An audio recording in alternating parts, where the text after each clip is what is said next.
Rishipeetham charitable trust ఆధ్వర్యంలో పద్మారావు నగర్లోని కౌతా కామకోటి కళ్యాణ నిలయంలో ప్రముఖ ఆయుర్వేద వైద్యురాలు రచయిత్రి డాక్టర్ అల్లం రాజు గాయత్రీదేవి దంపతులకు ఋషిపీఠం 2024 పురస్కారాన్ని అందజేసి సన్మానించారు.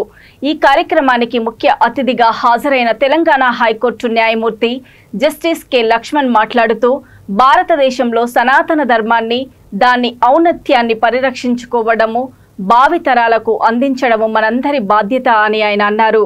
భారతీయ సంస్కృతి సాంప్రదాయాలను పరిరక్షణ కోసం ఋషిపీఠం చేపడుతున్న ప్రోత్సాహక కార్యక్రమాలను ఆయన అభినందించారు.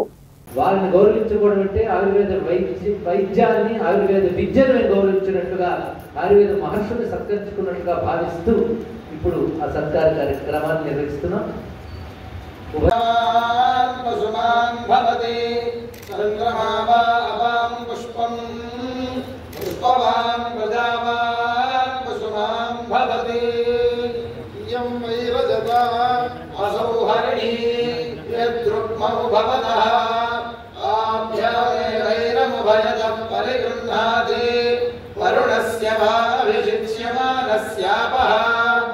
इंद्रियं वीर्यं निरघ्नन् तत्सुवर्णगो हिरण्यमभवतु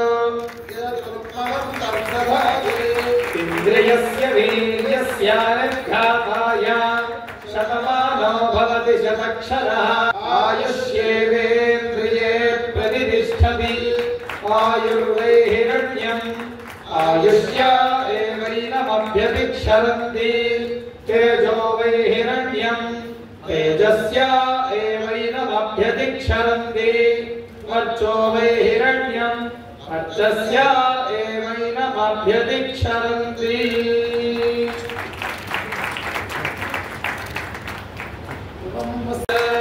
संकल्पमानं प्रकल्पमानमुपकल्पमानमुपकल्पं श्रेयो वसीयमायत् सम्भोगं कागस्तेजस्वानादभद्गस्तपन्नभितपन्न रोचनो रोचमानः शोभनः शोभमानः कल्याणः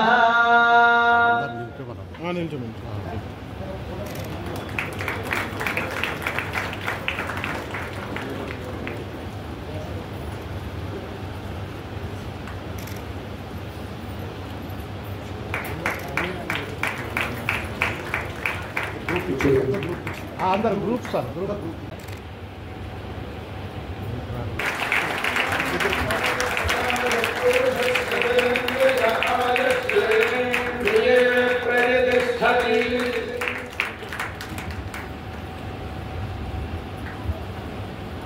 గురించి బాలకాయ సందర్భంగా తీసుకున్నారు.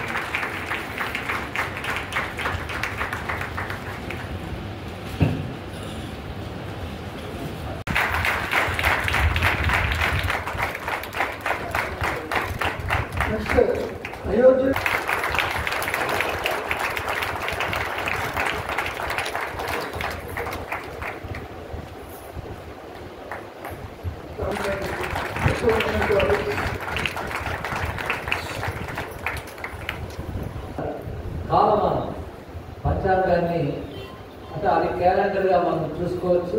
ఆ విధంగా యుగ సిద్ధాంతాన్ని అనుసరించి చేస్తున్నాం. ఇందులో విశేషం ఏంటంటే ఒక్కొక్క మాసం మన శాస్త్రం వర్ణించినట్లు చైత్ర మాసంలో ఆదిత్యుడు, వైశాఖ మాసంలో ఆదిత్యుడు, ఒక్కొక్క మాసంలో ఆదిత్యుడు ఒక్కొక్క నామంతో ఉంటాడు, వివిధ గణాలతో ఉంటాడని చెప్తున్నారు. వాటిని చిత్రాలుగా వేస్తూ దాని కింద మొత్తం క్యాలెండర్ని ఇవ్వడం జరుగుతుంది. అందడం చాలా చాలా ఆనందమైనటువంటి విషయం. ఎందుకంటే ఆయుర్వేదంగా వేరే అంటే దానికోసం ఏదో ఎజెండాలు ఏమీ లేకుండా దీని నుంచి మా పత్రిక ఏమొస్తుంది అనే ఉద్దేశం లేకుండా నడిపినటువంటి ఋషిపీఠంలో నేను ఇన్నాళ్ళుగా ఆయుర్వేదం గురించి రాస్తూ ఉండడం, దాంతో పాటుగా నేను రాసిన పుస్తకాలన్నీ కూడా ఋషిపీఠంలో పబ్లిష్ అవ్వడం, ఇవాళ ఈ 25 సంవత్సరాల తర్వాత వాళ్ళు ఇచ్చేటువంటి పురస్కారం రజతోత్సవ సందర్భంగా ఇచ్చే పురస్కారం నాకు ఇవ్వడం నాకు చాలా చాలా ఆనందంగా ఉంది. అలాగే నేను ఈటీవీలో కూడా చాలా కార్యక్రమాలు, జీవన్ జ్యోతి కార్యక్రమం కానివ్వండి, లేకపోతే ఈటీవీ లైఫ్లో కానీ సుఖీపోలో కానీ అక్కడ కూడా ఇదే సిద్ధాంతంతో అంటే నాకు ఈ రిటర్న్ ఏం వస్తుందనే ఉద్దేశం లేకుండా నేను కార్యక్రమాలు చేశాను. ఈటీవీ వాళ్ళు కూడా నాకు అదే ఉద్దేశంతో అంటే మీరు ఇలా మాట్లాడాలని చెప్పకుండా దేశానికి ఆయుర్వేదంతో సేవ చేయాలనే ఉద్దేశంతో వాళ్ళు కూడా ప్రోగ్రామ్స్ చేయించారు. ఇప్పటికీ అవి ఇంకా టెలికాస్ట్ అవుతున్నాయి. ఈ రెండు అంటే ఋషిపీఠంలో రాస్తూ ఉండడం, టీవీలోంచి చెప్తూ ఉండడం, ఆయుర్వేదాన్ని అందరికీ అందించే అవకాశం నాకు దొరికింది. ఆ అవకాశం సద్వినియోగం చేసుకున్నందుకు కానీ వాళ్ళు నాకు ఈ పురస్కారం లభించింది. దానికి కూడా నేను చాలా సంతోషపడుతున్నాను.